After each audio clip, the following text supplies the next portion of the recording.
Hello friends, welcome to defence matrix. तो जैसे कि हम जानते हैं, एक Su-57 द्वारा S-70 ऑकॉर्डनिक लॉयल फ्लाइंग विंगमैन को शूट डाउन किया गया है, जिसके बारे में हमने मैक्स मैट्रिक्स चैनल पर थोड़ा सा डिस्कशन किया था। तो उस टाइम पे आ रही इन्फॉर्मेशन के हिसाब से हमने चीज़ों को समझने की कोशिश करी थी, लेकिन अब हमारे पास इन्फॉर्मेशन ज़्यादा है, तो अब डिटेल में समझ सकते हैं कि यहाँ पर क्या पॉसिबिलिटी हुई होगी जिसके अंतर्गत ये शूट डाउन हुआ है। तो ये यूकैव जो है, एक कंट्रोवर्शियल रीजन के ऊपर शूट डाउन किया गया है। तो ये डोनेस्क रीजन के ऊपर शूट डाउन किया गया है, जिस पे यूक्रेन का भी थोड़ा कंट्रोल है और थोड़ा रशिया का भी कंट्रोल है। रशिया द्वारा इसे एक इंडिपेंडेंट रीजन घोषित कर दिया गया है, क्योंकि मोस्टली ये रशिया के कंट्रोल में है और एक तरीके से जो वॉर चल रही है वो इस रीजन को लेकर भी है। तो ये जो S-70 एयरक्राफ्ट शूट डाउन किया गया है, ये गिरने के बाद यूक्रेनियन कंट्रोल एरिया में गिरा है, सेम रीजन के। इस रीजन को कॉन्स्टेंटिनोवका कहा जाता है। तो ये जो बचा कुचा एयर फ्रेम है, ये यूक्रेन के हाथ ही लगा है। और इनिशियली जो रिपोर्ट आई है उसके हिसाब से ये चीज़ क्लियर हो जाती है कि ये इनिशियल प्रोटोटाइप था, यानी कि ये बहुत ज़्यादा एडवांस नहीं था। तो 2019 में इस UAV की फर्स्ट फ्लाइट हुई थी, जिसके बाद से एक और प्रोटोटाइप को बनाया गया है जिसमें चेंजेस किए गए थे। तो 2024 यानी कि इस साल से इनका प्रोडक्शन चालू होना था और सर्विस में इनको इंडक्ट किया जाना था। Su-57 भी ज़्यादा नंबर्स में सर्विस में नहीं है और S-70 भी ज़्यादा नंबर्स में सर्विस में नहीं है। तो इस रीजन में ये दोनों एयरक्राफ्ट दिखाई दे रहे थे। इसका मतलब ये है कि हो सकता है यहाँ पर रियल कॉम्बैट एक्सपीरियंस को लेने की कोशिश करी जा रही हो, क्योंकि ये रीजन कम्प्लीटली यूक्रेन के कंट्रोल में भी नहीं है और रशिया के भी पूरे कंट्रोल में नहीं है। तो अगर आपको सेफ रहते हुए रियल कॉम्बैट एक्सपीरियंस लेना हो तो उस लिहाज से ये परफेक्ट चॉइस बन जाता है। बात करें S-70 ऑकॉर्डनिक की, तो जैसा कि हमने बताया, इसे एक लॉयल विंगमैन की तरह ऐड करना है Su-57 एयरक्राफ्ट के लिए। ये साइज़ में काफ़ी ज़्यादा बड़ा है, दोनों एयरक्राफ्ट के साइज़ कंपैरेबल हैं। यहाँ पर जो मैक्सिमम टेक ऑफ वेट है ये 25,000 किलोग्राम या फिर 25 टन के अप्रॉक्स का बताया जाता है। मैक्सिमम कॉम्बैट रेंज भी 3000 किलोमीटर के आसपास की मिल जाती है और ये 2 टन के ऊपर वेपन पेलोड कैरी करने में सक्षम है। तो ये यूकैव ग्राउंड से तो कंट्रोल किया ही जा सकता है, साथ ही साथ Su-57 के साथ भी फ्लाई कर सकता है और उस एयरक्राफ्ट से भी कंट्रोल किया जा सकता है।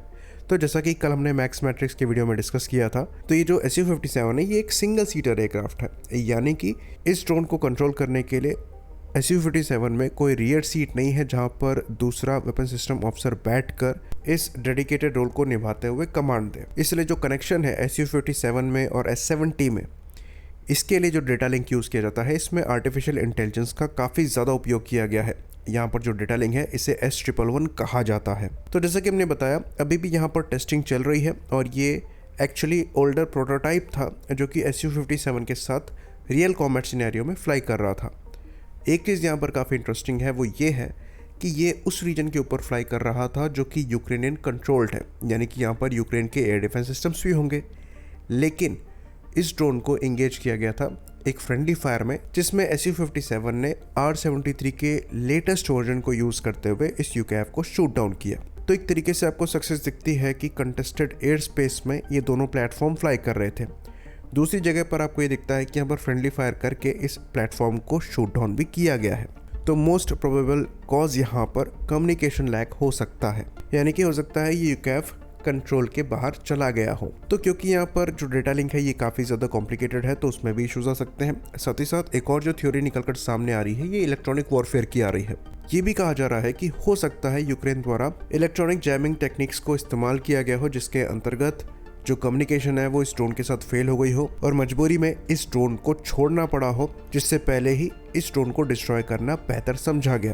क्योंकि जो एंगेजमेंट का वीडियो निकलकर सामने आया है, उसमें ये चीज़ दिख रही है कि ये ड्रोन फ्लाई कर रहा था और जहाँ तक है ये नॉर्मली ही फ्लाई करता हुआ नजर आ रहा था। तो अगर ये ड्रोन इलेक्ट्रॉनिक अटैक में गया है तो ये यूक्रेन के लिए एक बड़ी सक्सेस हो सकती है। बाकी ये रशिया के लिए तो बड़ा लेसन है ही, जहाँ पर उन्हें फर्दर इम्प्रूवमेंट करने पड़ेंगे इन यूकैव्स में। आफ्टर मैथ की बात करें तो यहाँ पर ये देखना इंटरेस्टिंग होगा कि क्या कोई S-70 की टेक्नोलॉजी यूक्रेन को इस क्रैश्ड एयरफ्रेम से मिल पाती है या नहीं, क्योंकि S-70 को बनाने में जो टेक्नोलॉजी यूज़ करी गई है ये सीधे सीधे Su-57 से ही बोरो करी गई है। तो अगर इस पर यूक्रेन को कुछ मिल जाता है तो वो वेस्ट पे जाएगा और वेस्टर्न कंट्रीज इसका फ़ायदा उठा सकती हैं। ऑल्दो ये इनिशियल प्रोटोटाइप ही था, पर फिर भी कई क्रूशल टेक्नोलॉजीज इसमें थीं। आई होप इन्फॉर्मेशन यहाँ पर क्लियर रही हो। इसी बात पर इस वीडियो को हम ख़त्म करेंगे। लाइक करिए, सब्सक्राइब करिए। जय हिंद।